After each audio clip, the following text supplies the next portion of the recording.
सुप्रभात छात्रों, चलना हमारा काम है। शिवमंगल सिंह सुमन जी की इस कविता के 2 पद हमने पिछली कक्षा में देखे थे। आज हम आगे बढ़ते हुए इस अगले पद की पढ़ाई करने जा रहे हैं। कवि कहते हैं, इस विशद विश्व प्रवाह में, विशद मतलब यहां पर बड़े, इस विशद विश्व प्रवाह में किसको नहीं बहना पड़ा, सुख दुख हमारी ही तरह किसको नहीं सहना पड़ा। फिर व्यर्थ क्यों कहता फिरूं, मुझ पर विधाता वाम है, चलना हमारा काम है। यहां पर कवि कहते हैं, इस बड़े विश्व के प्रवाह में सभी को बहना पड़ता है, मतलब जीवन जीना पड़ता है, और हमारी ही तरह सभी को सुख दुख का सामना करना पड़ता है। अर्थात यहाँ पर कवि कहते हैं, मैं सभी मनुष्य अपूर्ण है। यहाँ पर संसार में सबको समस्याओं का सामना करना पड़ता है।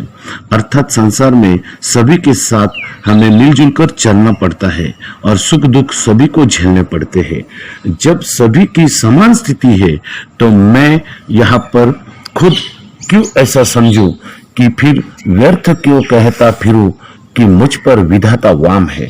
वाम मतलब विरुद्ध है। यहाँ पर जब हमारे जीवन में निराशा आती है तो मनुष्य यही सोचता है कि क्यों भगवान मेरे ही जीवन में दुख क्यों देता है, मुझे ही यहाँ पर अपयश, यहाँ पर अनसक्सेस क्यों देता है। तो यहाँ पर कवि का कहना है कि इस बड़े संसार के प्रवाह में सभी को बहना पड़ता है, सुख दुख सभी को आते हैं। अर्थात संसार में सभी को साथ साथ चलना पड़ता है और सुख दुख सभी को झेलने पड़ते हैं। सभी की समान स्थिति है तो मैं अपने दुख को देखकर भगवान से ये क्यों कहूं कि हे ईश्वर, तू हमेशा मेरे विरुद्ध क्यों है, तू मेरे ही जीवन में दुख क्यों देता है और ईश्वर को दोष देता है। तो चलना हमारा काम है। तो यहाँ पर कवि ने बड़ा मार्मिक उदाहरण दिया है कि हमारे जीवन में जो असफलताएं आती है, हमें ईश्वर को दोष नहीं देना है, हमें चलना है, निरंतर प्रयास करते रहना है जब तक हम हमारे लक्ष्य को प्राप्त न कर सकूं।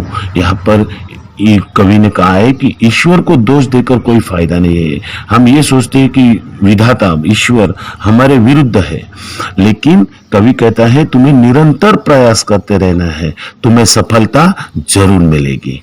मैं पूर्णता की खोज में दर दर भटकता ही रहा, प्रत्येक पग पर कुछ न कुछ रोड़े अटकता ही रहा।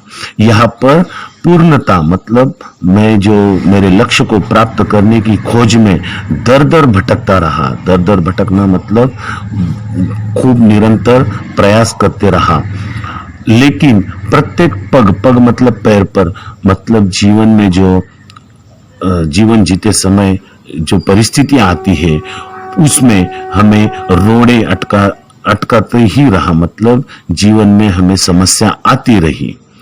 लेकिन मैं पूर्णता की खोज में, मतलब मेरे लक्ष्य को हासिल करने के लिए दर दर भटकता रहा, और लेकिन मेरे जीवन में लक्ष्य को प्राप्त करते समय रोड़े अटकाते रहे, मतलब जीवन में समस्याएं आती रही। लेकिन इस पर क्या है, तुम्हें जो उपाय है वो निरंतर प्रयास करते रहना है, तभी तुम्हें इन रोड़े मतलब जो डिस्टर्बेंस है वो रोड़े तुम पार कर सकते हो। पर हो निराशा क्यों मुझे, जीवन इसी का नाम है।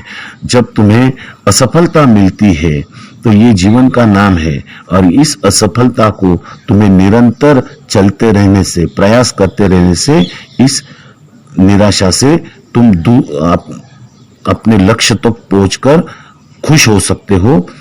चलना हमारा काम है। अब यहाँ पर जीवन जीते समय कुछ साथ में चलते रहे, मतलब हमारे लक्ष्य को प्राप्त करने के लिए हमारे साथ कुछ चलते रहे, मतलब हमें मदद करते रहे। कुछ बीच ही से फिर गए, मतलब जो मदद करने वाले हैं वो बीच में से ही यहाँ पर फिर गए, मतलब उन्होंने साथ छोड़ दिया। पर गति में जीवन की रुकी, जो गिर गए सो गिर गए, चलता रहे हरदम उसी की सफलता अभिराम है। अभिराम है मतलब सुखद है, चलना हमारा काम है। इस आखिरी पद में कवि कहते हैं, इस आखिरी पद में कवि कहते हैं, मुझे जीवन जीते समय निराश नहीं होना चाहिए, क्योंकि जीवन बाधाओं से भरा पड़ा है।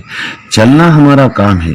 जो हम राही थे, हम प्रयास करने वाले थे, उनमें से हमारे साथ कुछ तो साथ में जीवन के पथ पर हमें मदद करते रहे, और कुछ निराश होकर बीच से ही लौट गए, हमारा साथ छोड़ गए। पर जीवन की गति रुकी नहीं। अनेक राही इस पर चलते रहे, हमारे साथ प्रयास करते रहे। जो गिर गए वे गिर गए, मतलब हमारा साथ छोड़ गए, वो छोड़ गए, लेकिन अर्थात उनका जीवन समाप्त हो गया, उन्हें अपने लक्ष्य की प्राप्ति नहीं हुई।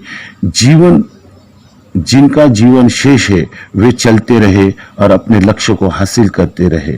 जो हर वक्त चलता रहा उसे सफलता का सुख प्राप्त हुआ, मतलब जो निरंतर प्रयास करता रहा उसे जीवन का लक्ष्य प्राप्त हुआ। यहाँ पर परिश्रम करते रहने से सफलता अवश्य मिलती है और वह सुख देती है, इसलिए हमें निरंतर चलते रहना है।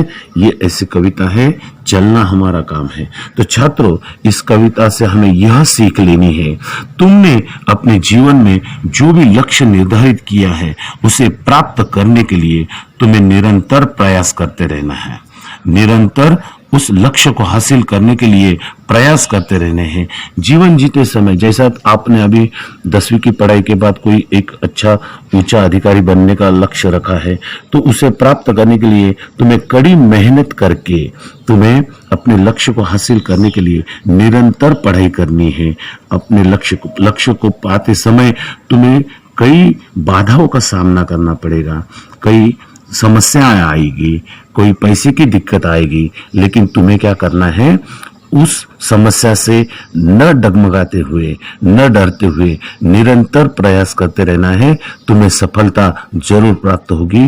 तुमने तुम्हारे जीवन में जो निर्धारित लक्ष्य रखा है, और ये नहीं सोचना है कि क्या भगवान मेरे साथ ऐसे दुख दर्द क्यों देता है, क्योंकि इस जीवन में सबके नसीब में सुख और दुख लिखे हैं, लेकिन दुख में हमें हमारी जो गति है, प्रयत्न है और हमारे मन की सोच है, उसे निराश नहीं होने देना है। हमें निरंतर प्रयास करते रहना है, तो हमें सफलता जरूर प्राप्त होगी। इस तरह